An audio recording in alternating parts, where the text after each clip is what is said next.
सन्माननीय व्यासपीठ, पत्रकार बंधू आणि समोर जमलेल्या माझ्या बंधू आणि भगिनींनो, पक्षाचे सरचिटणीस वैभवजी खेडेकर थोडं खोटं बोलले. मला खरं म्हणजे ते पक्षाचे सरचिटणीस आहेत, त्यांनी मला विनंतीने आज्ञा जरी केली असती तर मी आलो असतो. त्यांनी थोडा गर्दीचा उल्लेख केला, पण वैभवजी मी असा गायक आहे, गर्दीपेक्षा समोर दर्दी लोक बसले असले तर मी रात्रभर गाऊ शकतो.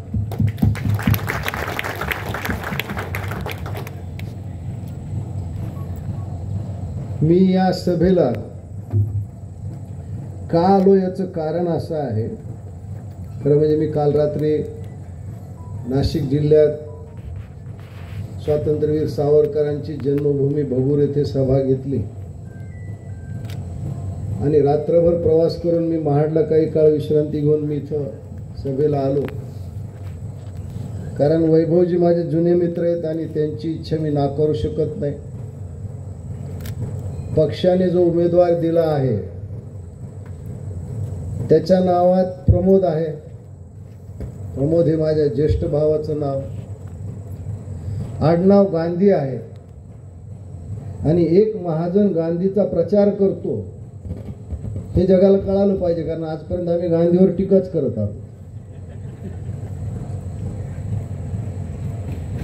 मी महाराष्ट्रातली सध्या काय राजकीय परिस्थिती आहे मी तुमच्या समोर मांडतो. निर्णय तुम्ही घ्यायचा आहे. महाराष्ट्रात किंबहुना देशामध्ये एक विचित्र परिस्थिती निर्माण झाली आहे. तुम्हा लोकांना ती किती माहिती आहे काय माहिती नाही, पण तुम्हाला कल्पना देणं हे माझं कर्तव्य मी समजतो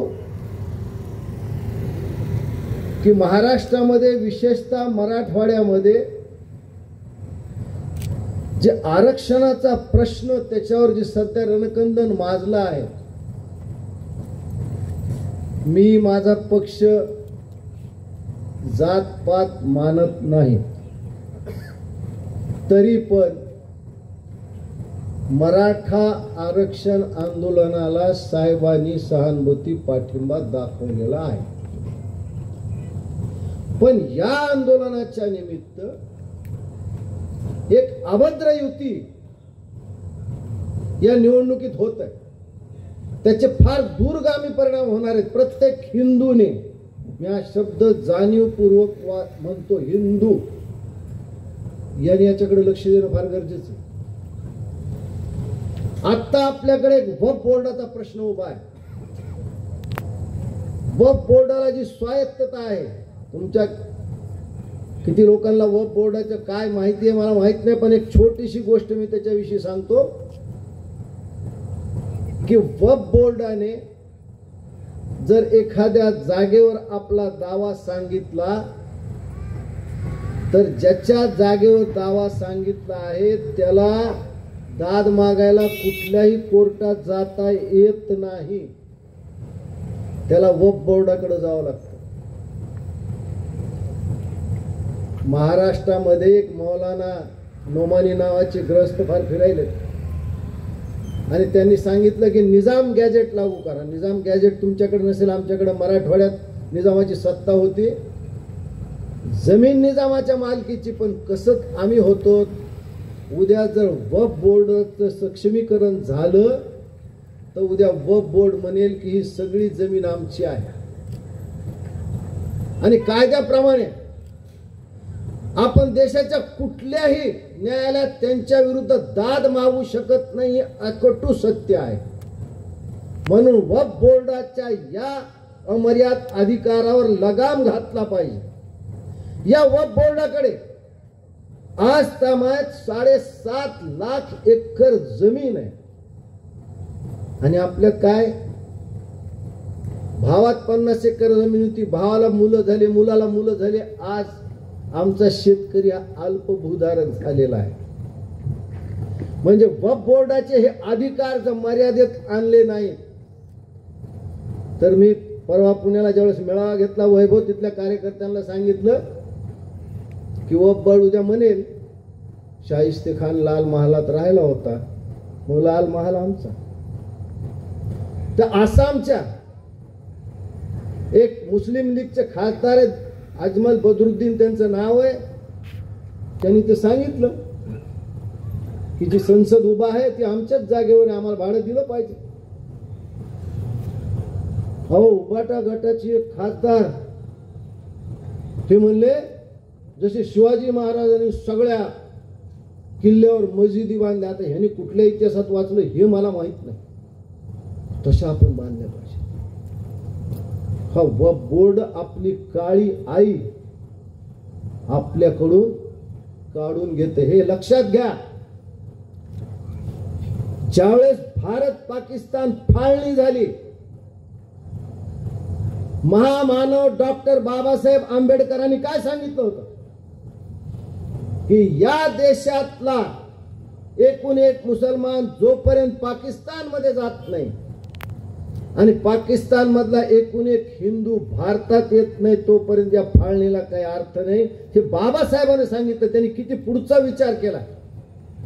आणि जे काही मुसलमान या देशातले पाकिस्तान मध्ये निघून गेले, वक्फ बोर्डाने सगळ्या त्यांच्या जमिनी आपल्या ताब्यात घेतल्या. खरं म्हणजे भारत पाकिस्तान मध्ये जो करार झाला होता त्या कराराने आपल्या हिंदूने तिथं कोट्यावधी रुपयाच्या मालमत्ता सोडल्या, त्याच्या बदल्यात या मालमत्ता त्यांना द्यायला पाहिजेत, पण वक्फ बोर्डाने त्या आपल्या ताब्यात घेतल्यात. याला लँड जिहाद म्हणतात. लँड जिहाद, आपली काळी आई आपल्याकडे ओढून घेण्याचं हे षडयंत्र रचलं जाते. तुम्ही लक्षात घ्या, ही निवडणूक फार महत्वाची आहे. तुम्हाला विधानसभेची निवडणूक म्हणून पाहू नका. दुसरा एक प्रकार चालू आहे. कित्येक हिंदू मुलींना प्रलोभनाच्या नावाखाली हे इस्लामचे तरुण आपल्याकडे आकर्षित करतात.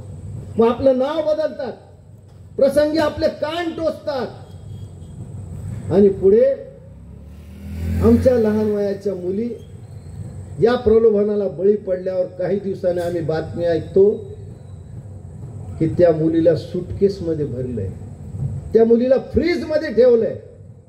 म्हणजे वक्फ बोर्डाच्या हातून आपली काळी आई, आपली आई आपल्याकडून काढून घ्यायची, आमची मुलगी आमच्याकडून काढून घ्यायची. आणि आता ओढ जिहाद चाललाय. मतदानाच्या वरपे आपली सत्ता काढून घेण्याचं फार मोठं षडयंत्र या देशात चाललंय. तुम्ही पहा, धुळे लोकसभा मतदारसंघामध्ये एका विधानसभेच्या मतदारसंघामुळे तो निकाल बदलला. एका विधानसभेच्या, फैजाबादच्या लोकसभेचा निर्णय एका विधानसभेमुळे अयोध्येचा बदललाय. आणि आम्ही काय करतो, माझी स्वतःची भाची बीड जिल्ह्यात उभा होती, 5,500 मतानं पडली. वैभव ज्यावेळेस पराभवाची कारण मीमांसा आम्ही करू लागलो त्यावेळेस एक गोष्ट लक्षात आली की त्या काळात बीड जिल्ह्यातून 7,000 ते 8,000 हिंदू लोक जगन्नाथपुरीला गेले होते. हे मतदान कुणाचं होतं? परवा सुद्धा एक बातमी आली की अहिल्यानगर, म्हणजे अहमदनगर त्याला अहिल्यादेवी नगर म्हणतो, तिथून एक विशिष्ट रेल्वे 14 तारखेला जाऊन 22 तारखेला वापस येणार होती अयोध्येला. अयोध्येला जाणारे सगळे हिंदू. आम्ही किती गाफील आहोत. मी महाराष्ट्र नवनिर्माण सेनेच्या प्रत्येक कार्यकर्त्याला, प्रत्येक हिंदूंना विनंती करतो, असं काही करू नका, अजिबात करू नका. लक्ष द्या, मी तुम्हाला जे सांगितले ते सूत्र. जर आपण आता कमी पडलो, जो देश ब्रिटिशाच्या तावडीतून, जो देश मोगलांच्या तावडीतून आम्ही सोडला, तो देश पुन्हा पारतंत्र्यात जाईल. या देशातले 300 तालुके असे आहेत की जिथं हिंदू अल्पसंख्याक झालेला आहे, हिंदू अल्पसंख्याक झालेला आहे. आणि याकडे आपल्याला लक्ष द्यायला पाहिजे. आता तुम्ही म्हणताल प्रकाश महाजन याचा या निवडणुकीशी काय संबंध आहे? आता इथं उभाटा गटाचे आमदार पुन्हा एकदा निवडणुकीला उभा आहे. त्यांचं बरेच पक्षांतर त्यांचं इकडून तिकडं तिकडून इकडं झालेलं आहे. त्यांचं व्यक्तिमत्व असं आहे, आता ते तमाशे राहिले नाही, ते तमाशात एक बतावणी करणारा माणूस असतो, ते तसं त्यांची एकंदरीत गोष्ट. त्यांचे हालचाल तुम्ही बघा कसे बोलताना. त्याला एक प्रश्न विचारा, राहुल गांधी स्वातंत्र्यवीर सावरकराला स्वातंत्र्यवीर मानायला तयार नाही, तुम्ही त्यांच्याशी सहमत आहात का? हा प्रश्न विचारला पाहिजे, जनतेने त्यांना विचारला पाहिजे. हे रस्ते खड्डे हा विषय सोडून द्या, तो कधी आपण काढून घेऊ.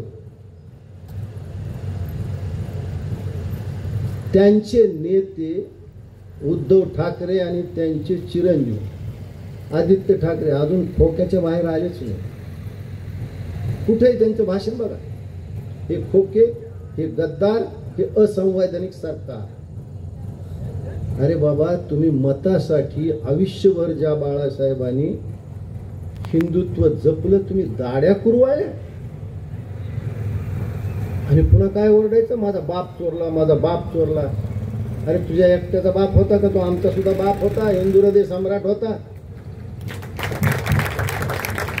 2005च्या महापुरात तू कुठं सोडलं होतं बाबा त्याला? आयुष्यभर बाळासाहेबांनी शरद पवारला घरी जेवायला बोलवलं, पण त्यांना शिवसेना भवनात कधी नेलं नाही. वैयक्तिक मैत्री जमली, पण राजकीय सोयरी कधी केली नाही. तुम्ही आजच्या उमेदवाराला विचारा, तुम्ही वक्फ बोर्डाच्या कायद्याला समर्थन देणार आहेत का विरोध करणार?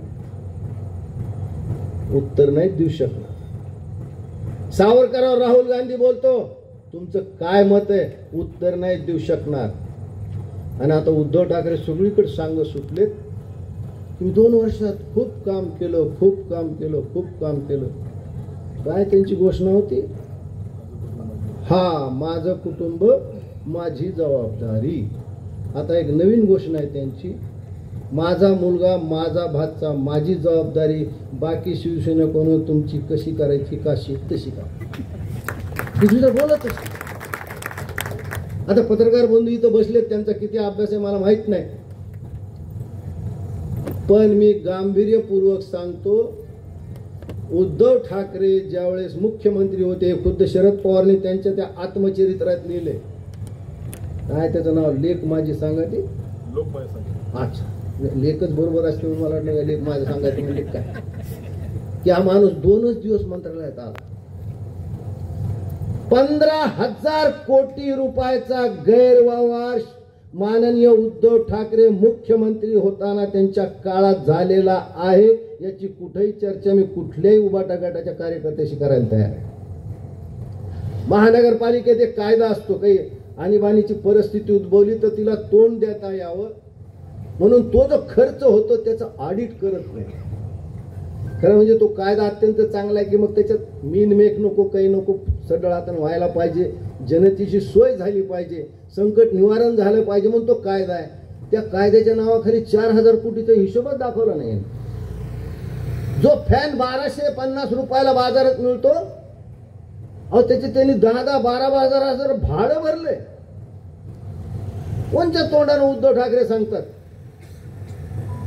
की मी फार चांगलं काम केलं? कोणत्या तोंडाने? मी एकनाथ शिंदेची बाजू घेत नाही. कुणाला गद्दार म्हणतात? खरे गद्दार उद्धव ठाकरे. 2019ला मोठ्या विश्वासानं महायुतीनं तुम्हाला निवडून दिलं होतं. महायुतीमध्ये तुम्ही होतात, तुमच्या मनात पाप आलं आणि तुम्ही डोळ्यात नकली अश्रू असून बाहेर काय सांगतात? बंद खोलीमध्ये मला वचन दिलं होतं. आता बंद खोलीत काय काय होतं हे सांगायची गरज नाही. माझा अमित शहावर विश्वास नाही, उद्धव ठाकरेवर विश्वास नाही. माझी तर खूप इच्छा आहे, तेवढा मी पुण्यवान नाही, एकदा बाळासाहेबाला बोलावं आणि विचारावं खरं कोण बोललंय. विचार करा, बाळासाहेबांच्या हातात काठी असली तर कुणाला मारते? काय बोलता तुम्ही? तुम्ही जनतेचा विश्वासघात केलाय मुख्यमंत्री पदासाठी. आयुष्यभर ज्या बापाने शरद पवारला दूर ठेवलं, त्या शरद पवारला मिठी मारली. लोक मातोश्रीच्या पायऱ्या चढत होते, तुम्ही मुख्यमंत्री पदासाठी तुम्ही सिल्वर ऑफच्या पायऱ्या चढल्या. एक तो हलका माणूस संजय राऊत, तो एकदा नाशिक म्हणला होता, मी कालच नाशिक 2 दिवस सभा घेतल्या. काय म्हणला तो? नाशिक हमारा इलाका है. अरे म्हणलं संजय राऊत कुत्तों का इलाका होता है. म्हणजे राज ठाकरे शहर है, पूरा जंगल उसका है. काय राज ठाकरे एकटे फिरतात? महायुती महाविकासवादी एकत्र करायला. हे उबाटा गटाचं चारित्र्य कसं आहे हे मी सांगायलो नाही. संजय राऊतची एक क्लिप व्हायरल झाली. ते एका महिलेला शिवी देत. अरे महिलाला शिव्या देणं हे बरोबर नाही आहे, पण महिलाचा सन्मानच हे लोक ठेवत नाही. घाणेरड्या त्या महिलेला शिवे देत होते आणि ते काय म्हणले, वैभविक वाक्य, तू माझी कॉलर धरते, तू माझी कॉलर धरते. म्हणजे त्या महिलेनं या संजय राऊतची कॉलर धरली. संजय राऊतच तोंडाला सांगितलं. अरे संजय राऊत, काय शेण खाल्लं एका महिलेनं तुझी कॉलर. आमच्या बीड जिल्ह्याच्या भाषेत म्हणायचं तर गचुरं म्हणतात त्याला, म्हणजे फार अपमानास्पद. तुझं धरलं हे चारित्र्य उबाटा गटाच्या कार्यकर्त्यांचं. ते खासदार वासनेत बरबटलेला, डांबरात टाकलं तर ओळखून येणारा, पण स्वतःला मदनाचा पुतळा समजतो आणि दुसऱ्याच्या बायकोला माल म्हणतो. ही उबाटा गट आहे. आज जर बाळासाहेब हयात असले असते ना तर यांच्या पार्श्वभागावर शिवाजी पार्क मध्ये फटके मारले असते. महिलांनो, हात जोडतो तुम्हाला, चुलीत मत टाका, पण उबाटा गटाला कधी मत देऊ नका. तुमचा अपमान केलाय ते. या संजय राऊतनं, या शरद पवारनं शिवसेना संपवण्याचा घाट घातला, शपथ घेतली. याचं कारण असं आहे की कधीही शिवसेनेमुळं शरद पवारला सत्ता मिळवताना अडचण जाईल. कधी त्यांनी 10-12 फोडण्याचा प्रयत्न केला, पण ते शरद पवार इतका धूर्त चाणाक्ष असा माणूस आहे की आमच्याकडं किंवा तुमच्याकडे खेडेगावात असेल की शेजाऱ्याच्या बांधावर जर आंब्याची जांभळीची चांगली झाडं असली तर देखत नाही ना आपल्याला. ते झाड तोडावं तर लक्षात येतं. मग शरद पवार सारखे काय सल्ला देते, अरे जा एक मुठभर मोरचूत घालून दे त्या झाडाच्या खाली. ते घालून देतो की महिना 15 दिवसात झाड आपोआप वाळतं. संजय राऊत कोण शिवसेनेच्या झाडाला शरद पवारने मोरचूत घातली. बघा 2 वर्षातच शिवसेना फुटली. हे मुख्यमंत्री झाले 2 वर्षातच फुटली. आणि हा संजय राऊत हा शकुनी मामा आहे. तुम्ही याला शकुनी मामा का म्हणणार? शकुनी हा गांधार नरेश होता, म्हणजे त्याचं गांधार राज्य होतं, तरी तो कौरव तर का पडला? आमच्याकडे म्हणतात ना, शेतात नाला आणि घरात साला, हे फार विचित्र प्रकार, पण ते का पडला इथं? त्या शकुनी मामाच्या मनात एक दुःख होतं की माझी बहीण एवढी सुंदर आहे तरी या आंधळ्या राष्ट्राला दिली, यांचा समूळच नाश कर. संजय राऊत त्या स्वभावाचा. आता तुम्ही मला विचारता कसं? 4 वेळा तो राज्यसभेवर गेला, त्याला एकदाही मंत्री केलं नाही. हा त्याच्या मनात कुठं ना कुठं राग आहे. तुम्ही बघा काय काय बोलतो. रोज सकाळचा भोंगा वाजलाच त्याचा. काही लोकांना सकाळचा भोंगा नाही ऐकला त्रास होतो. एक दिवस हे नाही बोलला. ही उबाटा गट आहे. आता शरद पवार विषयी मी काय बोलावं, इतकं बोलून थकलो. हा माणूस खरं कधीच बोलत नाही. राजसाहेब म्हणतात नाही, आम्ही भोगलो, जातीत भांडण लावले. आता आम्ही इथे सगळे बसलो तर आम्हाला कोणाचीच जात माहित नाही. आम्ही मनसैनिक, आमची एवढीच एक जात. घरात भांडणं लावले शरद पवारने. घराघरात खुद्द आमच्या घरात भांडण लावलं. आता कसं झालं बाबा, जे पेरलं तेच उगवलं, तेच तुम्हाला कापावं लागतंय. दुसरं कापू शकत नाहीत तुम्ही. आज यावेळेस दिवाळीला 2 ठिकाणी पाडवे झाले. कसं वाटलं? हा, आणि हे रडतंय, माझं चिन्ह चोरलं, माझं पक्ष चोरला. 1975 पासून शरद पवारनं पक्ष फोडायचा वक्कल कार्यक्रम केलेला आहे. पहिल्यांदा जनसंघ फोडला, पुन्हा वसंतदादाच्या पाठीत खंजीर खुपसणं हा शब्द त्याच्यामुळं आला हो की कित्येक कारखाने यांनी तोट्यात दाखवले. आपल्या घरी मूल जन्मणार आपण काय करतो, त्याची 5वी पुसतो ना. हे पवार लोक एखादा कारखाना पुसतात महाराष्ट्रातला, मग ते पुन्हा तोट्यात दाखवतात, मग कमी किमतीत तो विकत घेतात आणि त्याच्यावर कोट्यावधी रुपयाचं पुन्हा कर्ज काढतात. आणि आता नवीन काय सांगितलं, मला महाराष्ट्राचा चेहरा मोहरा बदलायचा. आणि 4 वेळा आपण मुख्यमंत्री होता, तुम्हाला तेवढं चेहरा मोहरा बदलता आलं नाही. आत्ताच आठवण झाली काय? आणि चेहरा मोहरा कोण? इकडं रोहित पवार, तिकडे योगेंद्र पवार, तिकडं आपली पोरगी. 10 वर्ष तुम्ही केंद्रात कृषी मंत्री होतात. मी खरं म्हणजे कोकणातल्या जनतेचे किंवा शेतकऱ्याचे विशेष कौतुक करेन. कठीणातल्या कठीण प्रसंगीला तुम्ही तोंड देतात, पण आत्महत्या मी तुमच्याकडे कधी ऐकली नाही. आमच्याकडे थोडी जरा वेगळी परिस्थिती. 1 लाख शेतकऱ्यांनी विदर्भातल्या आत्महत्या केली. तुम्ही कधी ऐकलंय का शरद पवार एखाद्या आत्महत्याग्रस्त कुटुंबाला भेटीला गेले? 10 वर्षे कृषी मंत्री होते. 2019 किंवा 2014च्या निवडणुकीच्या प्रतिज्ञापत्रात सुप्रिया सुळेंनी आपलं शेतीचं उत्पन्न दाखवलं. म्हणजे अगदी पानभर शेती असू द्या, ऊस असू द्या, मोसंबीची बाग असू द्या, द्राक्षाची बाग असू द्या, त्या उत्पन्नाला एक मर्यादा आहे. पण वांग्याची शेती करून सुप्रिया सुळेंनी 10 एकरमध्ये 100 कोटी रुपये कमवले. तिनं अधिकृत सांगितलंय. ही वांग्याचं बी कधी भेटलं का तुम्हाला आजपर्यंत? मी बारामतीत जातो, माझे मित्र आहेत, एक तर अजित पवारच्या शेजारीचे. मी त्यांना किद्दाम होतं, ते भरीत तर खाऊ घाला, काय करू द्या. कधी तुम्हाला सामान्य शेतकऱ्याच्या विषयी काही वाटलं नाही? शरद पवारनी स्वतः कधी कुठलाही उद्योग काढलेला नाही. एक विद्या प्रतिष्ठान काढलं, ते तेवढंच. एक त्यांनी बारामतीमध्ये ते काय आपला बाजार सारखं आता ते लवकर बंद पडलं. त्याच्या बाहेर एक सूतगिरी, शरद पवारचं नाव काढली रडायली काय? तिला किती कळालं बघा, तिला तिचं भवितव्य धोक्यात आलंय, तिला पटकन कळालं. आणि ते लवासा सिटी काढली. त्या लवासा सिटीमध्ये आमच्या मित्राचं घर पावसामध्ये असं घसरत आलं खाली. ते गेलं सांगायला, अरे ते म्हणले 30 लाखामध्ये घसरगुंडीसारखं घर तुला थोडंच मिळणार आहे. हे लवासा त्यांचं, हे महाराष्ट्राचं चित्र बदलायचंय. हे राष्ट्रवादी, ही महाविकास आघाडीमधली ही राष्ट्रवादी. आणि शरद पवार एवढे हुशार आहेत. एकनाथ शिंदेनी भारतीय जनता पक्षाने राज्य स्थापन केलं की त्याच्या लक्षात आलं की आपल्या दावणीची हे मोकार बैल इथं थांबणार नाही. त्यांनी दिले दावे सोडून घातले भाजपच्या उभ्या पिकात, म्हणजे जा तिकडे. हे सगळे पळाले, मंत्री झाले. अहो ते छगन भुजबळ एवढा सिनियर माणूस, तो शरद पवारला म्हणला, साहेब तिकडे जाऊन बघून येतो. म्हणले काय चाललंय? तिकडे त्याला मंत्री केलं ना.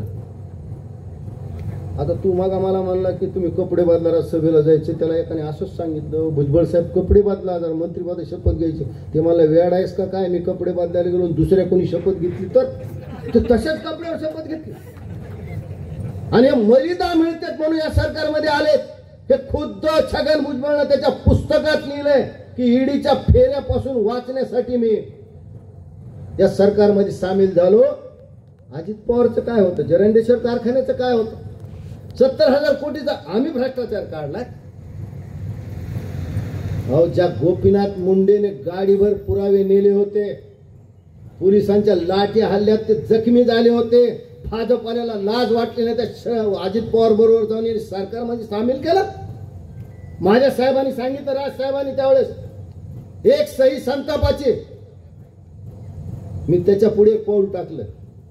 2 जुलैला अजित पवारने शपथ घेतली. 3 जुलैला मी बीड जिल्ह्याच्या कलेक्टरकडे गेलो आणि त्याला सांगितलं मी आणीबाणीत अटक होतो. मी थोडं बोलण्याच्या नादात विसरून गेलो. या मतदारसंघाचे एक देव माणूस आमदार श्रीधर नातू सुद्धा माझ्यावर जेल लावला. आता तशी माणसं नाही आहेत, पण त्यांची आठवण इथं आल्यावर मला नक्की झाली. तर मला एक पेन्शन मिळत होती 10,000 रुपये महिना. मी त्या कलेक्टरला म्हणलं मला आजपासून नको. ती म्हणली का हो, ह्या वयात 10,000 खूप असतात. म्हणलं ज्या भ्रष्टाचारी माणसाविरुद्ध आम्ही आंदोलनं केली, जेलमध्ये गेलो, तो अर्थमंत्री, तो सरकारमध्ये, मला त्याच्या हातचं काही घ्यायचं आणि देऊ टाक, वापस केले. ह्या भ्रष्टाचारी लोकांवर भाजपनं जावं. महाविकास आघाडीत तर काँग्रेस पक्ष, आता त्याच्याविषयी काय बोलावं मला काही कळतच नाही. ते मध्ये एक विनोद झाला, तुम्ही ऐकलं की नाही पाहिजे, जागा वाटप करायला बसले होते महाविकास आघाडीमध्ये. ते सध्या आमच्या संजय राऊतचा स्टॅमिना वाढलाय. पहिले टोपनावर होते, आता थोडा स्टॅमिना वाढलाय त्यांचा. त्या अगोदर काय म्हणले 85 जागा घेऊ. संजय म्हणून नाही म्हणजे 90 घेऊ म्हणते. बघा त्यांनी 90. त्याच्यात माझा शरद पवारने केली. 16 आमदार त्याच्या पैसे नाहीत, 85 जागा काढल्या. बघा हे कांग्रेसवाले, ते राहुल गांधी, वो जो राहुल गांधी बोले मार दिया उसको. अरे तू कोण आहेस? ते अॅनिमल सिनेमामध्ये ते काय बॉडी डबल करतात काय तू? मग KG से ग्रॅज्युएट हो गया. मला कळलंच नाही. तसं शिक्षणात माझी प्रगती फार नाही, पण बालेकवाडीतून कुणी पदवीधर होतं हे मला अजूनही पटत नाही. भारत जोडो यात्रा काढली, स्वातंत्र्यवीर सावरकराला टीका करतो. मी काल भगूरमध्ये म्हणलं, अरे राहुल गांधी, तुझा बाप तर जेलमध्ये गेला होता का नाही माहित नाही, तुझा आजोबा गेला होता काय माहित नाही, पण तुझा पणजोबा अहिल्यानगर म्हणजे अहमदनगरच्या किल्ल्यामध्ये कैद होता, तर त्याचे एवढे लाड होते. गांधी साहेब तुमचे लाडके नेहरू आहेत, त्यांचं सांगतोय मी. आजही ते हॉटेल आहे, त्या हॉटेलमधून ह्यांना दर रविवारी बासुंदी जायची. आणि माझ्या स्वातंत्र्य सावरकरांनी काय केलं? विटलेलं अन्न खाल्लं, 8 तास कोलू चालवला. राहुल गांधी, तू 8 तास सोल, तू अर्धा तास कोलू चालून दाखव, तुला जेवढे निसर्गाने छिद्र दिलेत ना त्याच्यातून काय काय बाहेर पडेल तुला कळणार सुद्धा नाही. आणि तू टीका करावी? विचारावं वाटायच्या गटाला ही टीका मान्य आहे का? आणि तिथं अजून पुढे काही बोलतो. मला तर कधी कधी नवल वाटतं, मोहब्बत की दुकान खोली. मला कळलं नाही मोहब्बत की दुकान आहे काय भानगड? 55 वर्षाचा झाला, तुला अजून मोहब्बत झाली नाही, तू काय ना मोहब्बतची दुकान उघडत फिरायला? काय त्याचा संबंध आहे आमच्या भवितव्याशी? हे काँग्रेस, ही महाविकास आघाडी, आणि इकडे भारतीय जनता पक्ष, एकनाथ शिंदे आणि अजित पवार. मी तर आता धरणाला पाहिलं का, धरणापाशी पाटील लिहिले इथं लघवी करू नये. अरे मला आम्हाला सांगितलं का अजित पवारला सांगितलं? एकनाथ शिंदे, आम्ही बाळासाहेबाचं धनुष्यबाण वाचवण्यासाठी फुट. अरे मग 2 वर्ष काय राहिलाच तिथं? मित्रांनो, बिभीषण खूप राम बघतो. आता तुमच्या गावात किती लोकांचं नाव बिभीषण आहे सांगा बरं? रामानं सुद्धा बिभीषणाला लंकेचं राज्य दिलं, अयोध्येत नाही नेलं त्याला. एकनाथराव, तुम्ही कितीही स्वच्छ कपडे घालत असलात तर गद्दारीचा डाग तुमच्या मरेपर्यंत तुमचा पाठ सोडणार नाही, तो तुमच्यावरच राहील. भारतीय जनता पक्षाला काय झालं मला कळतच नाही. तो विचार आमचा विनय ना, तू एवढ्या चांगल्या माणसाला द्यायचं, त्याला घरी बसवलं. मी तर भाजपवाल्याला आवाहन करतो, खऱ्या हिंदूला मत द्या, खऱ्या हिंदूला मत द्या. ह्या सगळ्या पार्श्वभूमीवर तुम्ही राज ठाकरेकडे बघा. आम्ही कडवट हिंदुत्व म्हणून आलो पुढे. बाळासाहेबानंतर या देशात नाही या जगात हिंदूचा कैवारी एकमेव राज ठाकरे. महाराष्ट्र नवनिर्माण सेनेचं हिंदुत्व हे त्याच्या अंगावर असलेल्या त्वचेसारखं आहे, ते आम्हाला चिटकलेलं आहे, ते आमच्या बरोबर जाईल. भारतीय जनता पक्षाचं हिंदुत्व हे अंगावरच्या शेड सारखे, ते कधी खुंटीला अडकवते कधी घालते. तुमच्यात हिंमत आहे का? मनावर तुम्ही आम्ही सकाळचे भोंगे बंद करू, आहे का हिंमत त्यांची बोलायची? त्यांची आहे हिंमत? मी आता कुणीतरी त्या लाडली बहिणीचा उल्लेख काढला. अरे काय लावलं या देशात? महायुती म्हणले 1,500 देतो की महाविकास म्हणते 3,000 देतो. महायुती म्हणले अर्ध तिकीट की हे म्हणते पूर्ण माफ. अरे काय लावले काय? म्हणजे एक ब्लाऊज देतो म्हणले की दुसरा साडी. अरे आमच्या बहिणीला हे नकोय. भगवान श्रीकृष्णासारखं जसं द्रौपदीच्या मागे भगवान श्रीकृष्ण भाऊ म्हणून उभा राहिले तसं तुम्ही उभा राहा. आम्हाला पैशाचं नका खरेदी करू. 5 वर्षाची मुलगी या देशात सुरक्षित नाही, या महाराष्ट्रात सुरक्षित नाही. ते पैसे घेऊन करायचं काय आम्हाला? तुम्हाला एवढीच महिलांची काळजी आहे, त्यांच्या आरोग्याची सेवा त्यांना मोफत द्या, त्यांना शिक्षण फुकट द्या. त्याचा छोटा मोठा उद्योग करत असतील तर त्यांना बिनव्याजी कर्ज द्या. हे राजसाहेबांच्या डोक्यात आहे. आम्हाला जर संधी दिली तर आम्ही राबवून दाखवू. आणि त्यांनी तयार केलेल्या मालाची खरेदी विक्री करण्याची व्यवस्था करा. पैशात आमच्या बहिणीत तोलू नका, पैशात तोलू नका. या देशामध्ये लोकसंख्येचा एक भस्मासूर आहे. खुद्द राजसाहेबांनी शिवाजी पार्कून सांगितलं होतं की हा भस्मासूर तुमच्या आमच्या मुलाचं भवितव्य गिळून टाकतोय. आम्ही काय करतो?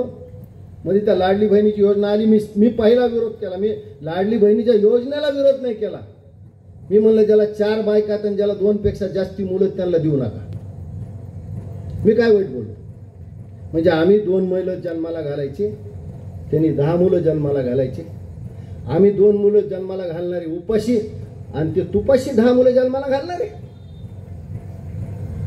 मी तर नेहमी म्हणत असतो, तुम्ही आता काय नगराध्यक्ष होते बरेच वर्ष, एक तर कधी कधी नगरपालिकेत फार एक फॅड असतो, फटक्या कुत्र्याची नसबंदी करा. येतं की नाही? खर्च असतो, तिचं बजेट असतं तुमचं पैसे. अरे मग 2 पायाच्या बोकड्याची कुणी करायची? करा ना.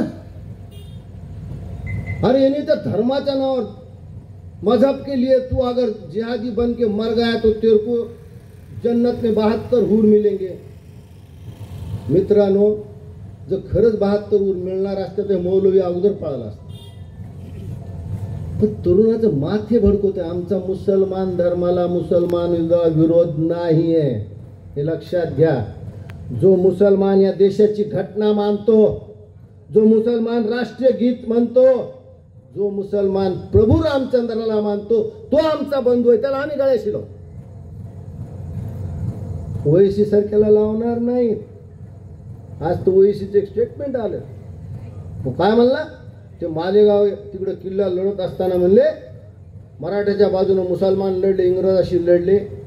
अरे मूर्ख माणसा, नानासाहेब पेशवेनी बहादूरशाह जफरला हिंदुस्थानचा सुलतान आम्हीच केलं, तुझा बाप नव्हता तिथं आला, तो आम्हाला कशाला सांगतो? या सगळ्या पार्श्वभूमीकडे तुम्ही या निवडणुकीकडे पहा आणि एकदा तरी राज ठाकरेला संधी द्या. या सगळ्या गोष्टी आपल्याला बदलायला आहेत. आपल्या मुलाचं भवितव्य आपल्याला ठरवायचं आहे, आपल्या देशाचं भवितव्य, आपल्या महाराष्ट्राचं भवितव्य हे जर आपल्याला नीट सुधारायचं असेल तर आपल्या सगळ्यांना विनंती करतो. आणि एक संधी गुहागरच्या मतदारसंघाला नलावडे साहेब फार मोठी संधी आहे.